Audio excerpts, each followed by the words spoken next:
LA was becoming too much for me, like crowded wise. I loved LA growing up. I repped LA throughout my lifetime, but it was sad to say politics got in the way of it. And in Texas, yeah, you still have Democrats. I mean, all the major inner cities are all Democrat. Houston, Dallas, Fort, not so much Fort Worth, Austin, El Paso. Yeah, inner cities are Democratic. Outside is more conservative. Yeah. But everybody has a freedom over there. No one, no one really tanks on you for your beliefs. I want to ask you this: as far as in Texas is concerned, with this whole ICE raid that's going on throughout the country, majority of the raids that we're seeing are taking place in Democratic cities. We're seeing them in LA. We're seeing them in up north in Seattle. We're seeing them in New York, Minnesota, another Democratic area as well. Anything happening in Austin? Anything happening in San Antonio, Dallas? To the extent of what's happening in LA, because you've seen what's going on in LA, right? Yeah, of course. Everybody has. I think it is happening. I mean, Texas is at the border of Mexico, so you do have you. The Hispanics are the majority working But force. what's the culture like there compared? Because look, you've lived in LA in throughout your teens and your young adult life, right? I was born in LA and I moved in when I was 32 So or whatever. so your young adult life, you've lived there, and then now you're in Texas and you've lived there since 2017, as you said, Mhm. right? So you've experienced both ends. I mean, what is the biggest difference you're seeing right now in Texas compared to LA? Texas is, they support the freedom of speech, freedom of protest, and stuff like that. They don't allow it to get out of hand because of the right to bear arms over there. I think, honestly, that's the main reason. Open carry. Yes, I think that's the main reason. People protest over there. That's your right to If you want to protest, that's your freedom of speech. How Right. was that for you when you first moved there and you noticed people Shocking. carrying? Shocking. I'll never forget. I was driving one day and I saw a guy riding a motorcycle and he had a big 45 on his hip, and I was like, what's going on? Like one time I got pulled over in Sun Valley, and the rules over here, the gun is supposed to be in a case, rounds are supposed to be in the In the garage. glove box, and and they detained me for like 45 minutes until the sergeant came and signed off on it. Over there, I have my license to carry. So hold on. When you got pulled over, where was your gun? It was on you, loaded? No. It was in a case, locked in my trunk. The rounds were in my glove box, and the cop, it was LAPD, had to call a sergeant to get it signed off. And I was sitting on the sidewalk. Oh, so they detained you, took you out of the car, everything. Yeah. But over there, it's free for all. No, once they read your license plate, and because your license to carry is attached to your driver's license. Oh, so you still need a license to No, carry? license. No, you don't need it anymore. They changed the open carry thing like a couple years ago. But I carry the license to carry because I ride a motorcycle. I do a lot of cross country trips, and I go to states where a license to carry is needed. So that's my license to carry in Texas carries over to a lot of the other states.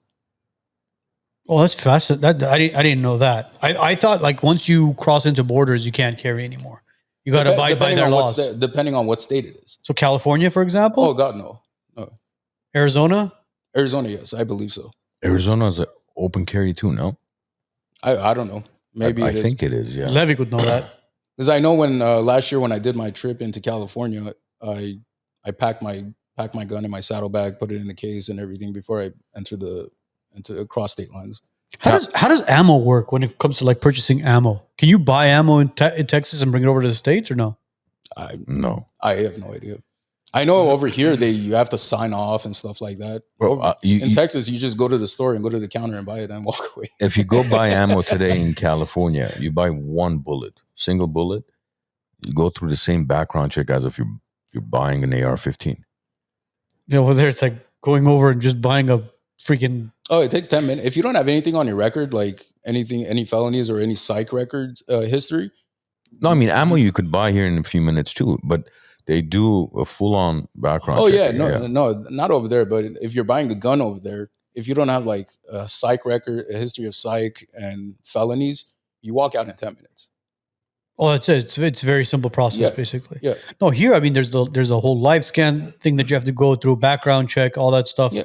Well, it's the same thing over there. You fill out the application, they enter it into the system. As long as nothing comes up, you're good to go. But here you can't pick up the gun right away. You got to No, wait. you have to wait 2 weeks. Yeah. Yeah. Same thing in Texas. No, you walk out right then and there. You know what's interesting is, I don't know, Joe, maybe you know, but I remember back in the days, rifles weren't like that. You could go to Big Five or any store that carried rifles. That's Santa Claus. It's the beauty of live shows, baby. Live shows. And in order to, you can pretty much pick it up the same day. But I don't think you can do that anymore. No, times have changed. Yeah. Yeah. Who do we have? Anyway. It's 8:15 now. We still have people ringing the door. Maybe it's Amazon.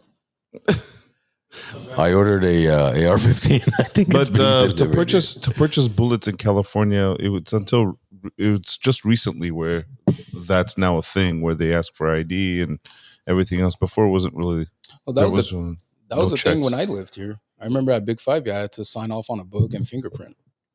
for a gun, not No, for buying rounds. For banging rounds, really? That was in like 2015, 16. I remember that. Well, yeah, 2015, 16. Okay, I'm talking way earlier. Yeah. Yeah, back in the day, you could still smoke in airplanes too. Smoking in airplane. I was 12 when I flew back to Armenia, and I remember we flew on Aeroflot, and probably half of the passengers were smoking, and there was a big group of us between the ages of 10 and 16 traveling, like about 50, 60 of us.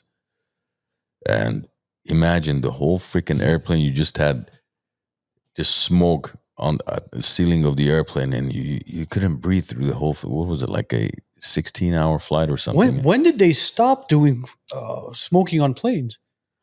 I don't know. If I had to guess, it would have been probably after 9/11, because I remember I flew to Vegas with my dad when I was like 11, 12, and he was smoking on the plane.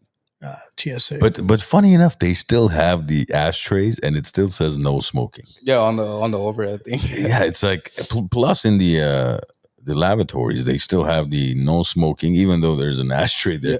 Just remove the goddamn ashtray. I mean, why is it still there? Well, with going back to the whole Texas, bro, I swear to God, man. Who was that? I don't know, some guy. Hold on, bro. Beauty of live shows, baby.